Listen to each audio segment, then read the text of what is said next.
আমরা হচ্ছে স্যারকে নিয়ে আসছি, এখানে এসে দেখলাম সাংবাদিক, তো ভিতরে সবাই ঢুকে গেছে। তো ঢোকার পরে দেখলাম যে জাল ভোট হইতেছে কিনা বা পিছনে পিছনে অনেকেই ঢুকে গেছে। তো ঢোকার পরে এক আপু বলতেছে এখানে প্লিজ আপনাদের পায়ে পড়ি, সাংবাদিক চলে যান।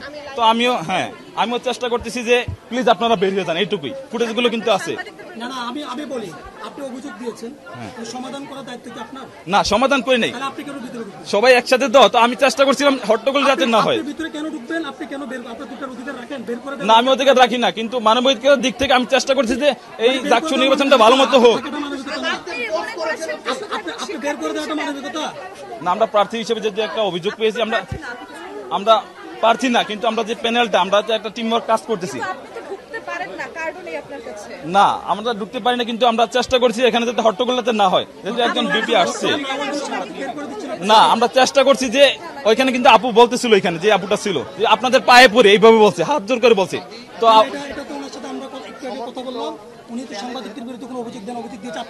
না, অভিযোগ না, আমরা 10 জন, আমরা 3 জন আসছি।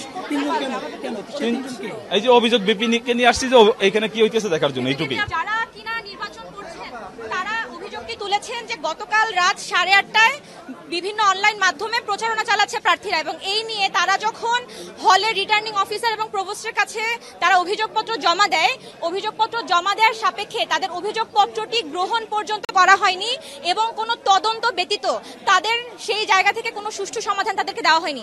বরং আমরা দেখেছি যে অনেকে অভিযোগ করছেন যারা সেখানে অভিযোগকারী হিসেবে ছিলেন তাদেরকে বিভিন্নভাবে ব্যক্তিগতভাবে আক্রমণ করা হয় কিংবা হেনস্থা করা হয়, এবং তাদের এই মৌখিক বিবৃতিও নেওয়া হয় যে তারা সেখানে কোনো প্রকার বের হয়ে ফেসবুকে লেখালেখি করা, কোথাও স্টেটমেন্ট দেওয়া কিছু করতে পারবে না।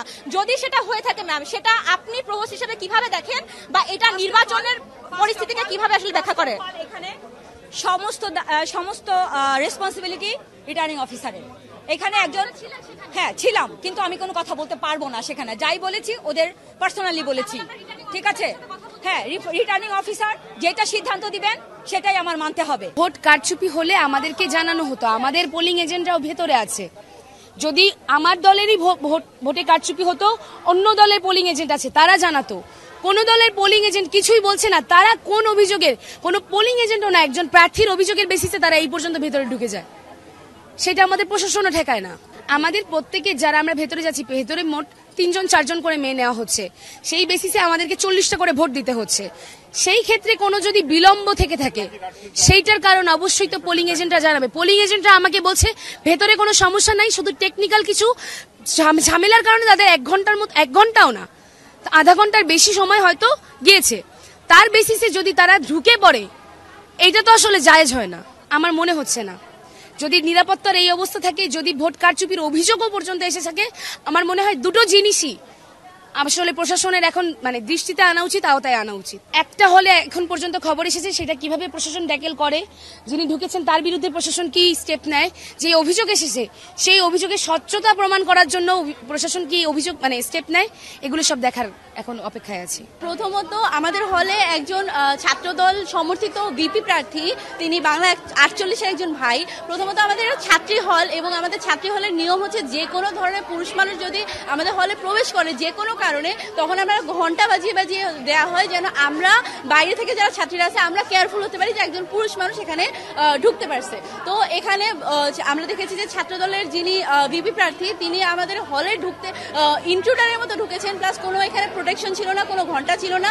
আমাদের মেয়েরা লাইনে দাঁড়িয়ে ছিল। এখানে আমাদের মেয়েদের প্রত্যেকটি মেয়ের ওখানে প্রাইভেসি নষ্ট হয়েছে, কারণ তারা একেবারেই জানতো না যে এখানে কোনো ধরনের পুরুষ মানুষ হবে, এবং আমরা ইভেন এটাও জানতাম যে আমরা নারী সাংবাদিক ছাড়াও আসলে কেউ ঢুকবে না। তো সেখানে আমাদের বিভিন্নভাবে প্রাইভেসি হার্ম হয়েছে, এবং সকল মেয়েরা এই একই অভিযোগ দিচ্ছে। সাংবাদিক যারা আছেন এখানে আমরা এখনো জানি না, আপনারা সহযোগিতা করলে আমরা বলতে পারবো, আপনারা সহযোগিতা না করলে আমরা বলতে পারবো না। অনুগ্রহ করে একটু বাইরে যান, এটা মেয়েদের হল। পুরুষ সাংবাদিকরা অনুগ্রহ করে বাইরে যান, আমাদেরকে সহযোগিতা করেন। আপনাদের কারণে যেতে পারছি না, প্লিজ আপনারা একটু বাইরে যান। আমাকে আগে সিচুয়েশন দেখতে হবে, তারপরে বলতে হবে, আমি তো হঠাৎ করে বলতে পারবো না। একটু সহযোগিতা করেন, আপনারা বাইরে যান।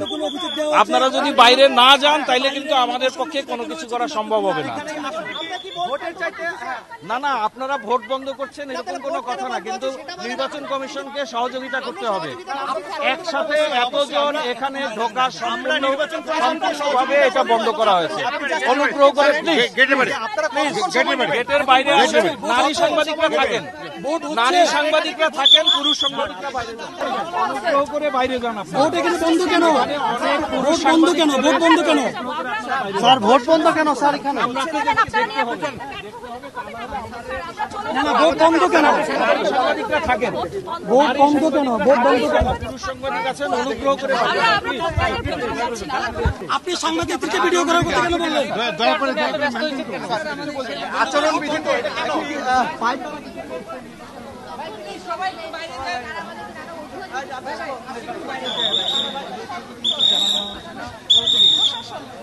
যারা আছেন দয়া করে বের হন আউটসাইডার।